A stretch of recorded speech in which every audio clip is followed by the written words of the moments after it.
Olá, bom dia para você. Seja muito bem-vindo ao Redação Hit, edição manhã. Nós chegamos ao vivo nesta segunda-feira, agora são 11 horas e 31 minutos e hoje é dia 18 de novembro. Chegamos com as principais notícias. Seja bem-vindo. E olha, desde o início da manhã, a nossa equipe está de olho no Rio, a sede da cúpula do G20. Essa é a primeira vez que o evento é realizado no Brasil, que está na presidência temporária do grupo desde o final do ano passado. Ao todo, a cúpula vai contar com a presença de chefes de Estado e delegações de 40 países, além de 15 organismos internacionais. Para a gente entender melhor tudo o que será discutido e a importância dessa reunião, vamos conversar agora ao vivo com o professor em Relações Internacionais, Ricardo Rios. Professor, muito bom dia, seja muito bem-vindo como sempre. Bom dia, Tabata. Um bom dia a você que nos assiste. Professor, a primeira pergunta que eu quero te fazer é qual a importância para o Brasil e para o governo Lula, neste momento, sediar o G20 pela primeira vez? Bom, Tabata, o G20 é o grupo que reúne as 20 maiores economias do mundo, mais União Africana, União Europeia e outros blocos de interesse. Para o Brasil é muito importante isso, porque sedimenta a relevância global nesse momento atual da diplomacia brasileira. É sempre importante ressaltar que a presidência do G20 é rotativa, então a cada ano um país assume. Então, por exemplo, o ano passado foi a Índia, esse ano o Brasil, o ano que vem a África do Sul e 2026 Estados Unidos. Então essa cúpula vai girando pelo mundo, entre os países membros, para essa sede. Mas para o Brasil receber agora é muito importante, porque de fato sedimenta o papel diplomático do Brasil no exterior.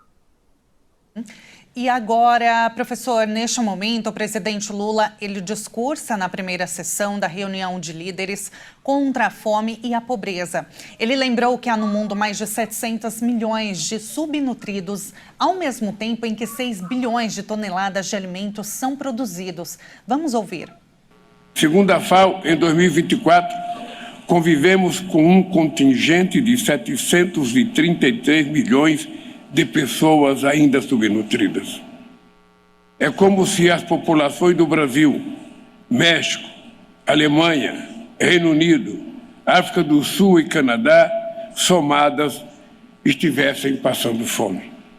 São mulheres, homens e crianças, cujo direito à vida e à educação, ao desenvolvimento e alimentação são diariamente violados. Em um mundo que produz quase 6 bilhões de toneladas de alimentos por ano, isso é inadmissível. Em um mundo cujos gastos militares chegam a 2 trilhões e 400 bilhões de dólares, isso é inaceitável. A fome e a pobreza não são o resultado da escassez ou de fenômenos naturais. A fome, como dizia o cientista e geógrafo brasileiro Josué de Castro, a fome é a expressão biológica dos males sociais. Bom, professor, a gente acabou de ouvir um trechinho da fala do presidente Lula nessa primeira sessão do G20. Esse tema é o combate à fome e à pobreza, essa primeira reunião. O que deve sair, professor, de relevante e concreto desse primeiro encontro? Bom, Tabata, nesse momento, os líderes globais, aqueles que têm direito de voz e voto no G20, eles estão discutindo vários assuntos, mas a ordem do Brasil é, de fato, a discussão pela luta contra a fome e a pobreza.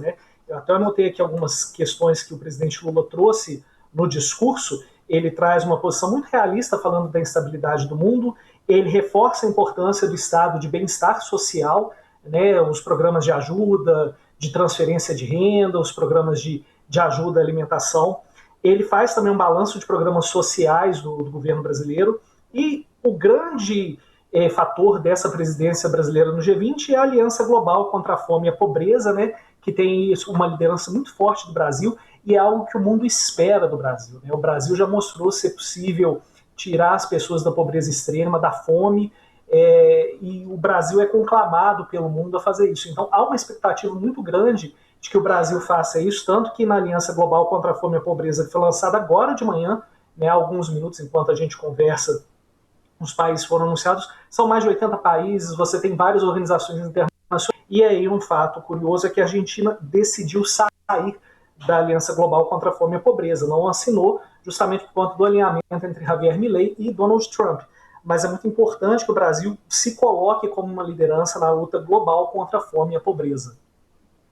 Professor, aproveitando, né, que você citou o presidente da Argentina, Javier Milei, eu quero aproveitar esse gancho para adiantar uma pergunta que eu já tinha programada para te fazer, que era com relação ao posicionamento da Argentina, né, que tem sido bem contraditório ao de outros países nesse G20.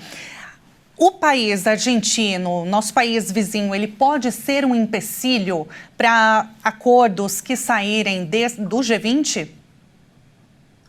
Ótima pergunta, Tabata. As declarações do G20 elas precisam ter anuência total. Então, todos os membros do G20 precisam concordar com a declaração final. Só que o último documento que saiu, né, a última prévia da declaração final do G20, já mostra o seguinte: o Brasil não está nem aí para a opinião argentina. Vai ser colocado, sim, o pacto contra a pobreza, contra a fome, o direito das mulheres, o respeito à Agenda 2030 da ONU, a defesa ao meio ambiente, e sempre colocando assim, com ressalvas da Argentina. Mas o que mostra é o seguinte: o Brasil não quer seguir a agenda argentina. Até porque as demandas brasileiras são muito claras: é luta contra a fome, a pobreza e defesa do meio ambiente. Se a Argentina não quer isso, que cedia o G20 sob o governo Milei nos próximos anos. Mas até então, o Brasil continua firme na sua posição de defender todas as suas ideias, mesmo sem a anuência argentina. E a declaração final vai sair com todos esses pontos, porém com um asterisco lá no final, exceto a anuência da Argentina. Vai ser desse jeito. Pois é, a gente precisa acompanhar, então, né, como que vai ser o posicionamento, então, do presidente Javier Milei, que chegou agora há pouco, né, a gente acompanhou a chegada dele no Rio de Janeiro. Agora, professor, com relação aos acordos do clima, pela primeira vez, um presidente dos Estados Unidos, em exercício, fez uma visita à Amazônia. Joe Biden esteve ontem na floresta amazônica, neste domingo, anunciou um financiamento de 50 milhões de dólares para o Fundo Amazônia. Qual a importância da ida dele a Manaus, professor, mesmo no finalzinho do mandato? E aí uma outra pergunta que eu quero emendar é: o novo presidente, né, eleito Donald Trump, ele pode retirar esse financiamento direcionado à preservação da nossa floresta e também desfazer acordos de enfrentamento às mudanças climáticas que saírem do G20? Bom, Tabata, a visita do Joe Biden ontem foi extremamente protocolar.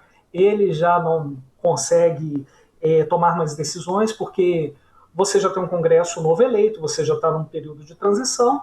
Então você não tem muito o que desenvolver agora dentro do governo Joe Biden. Ele veio só para falar que veio, né, para aproveitar esse finalzinho de governo dele para falar que tomou algum tipo de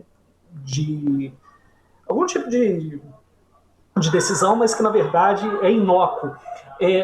O que vai acontecer agora? O Donald Trump, ele precisa, na verdade, o Congresso americano precisa aprovar esse financiamento de 50 milhões de dólares, o que Trump não vai fazer, porque o Congresso, a partir do ano que vem, vai ser de maioria republicana. Então, esses 50 milhões de reais são para inglês ver, na verdade, né? Apenas para a opinião pública americana, e esse financiamento não vai sair. Donald Trump já deixou muito claro isso, que o papel dele é reverter todas as decisões que envolvem clima. Ele, pelo contrário, ele quer incentivar o uso do petróleo, do carvão e de outras energias não renováveis lá nos Estados Unidos. Certo, professor. Bom, vamos acompanhar, então, tudo o que vai ocorrer no G20, os próximos capítulos, o G20 que vai até amanhã no Rio de Janeiro, sede do evento. Professor, muito obrigada pela entrevista. Infelizmente, o nosso tempo é curto, mas eu agradeço muito a sua disposição. Eu que agradeço, Sara. Então, um bom dia para você e quem nos assiste. Um ótimo dia, professor. Muito obrigado.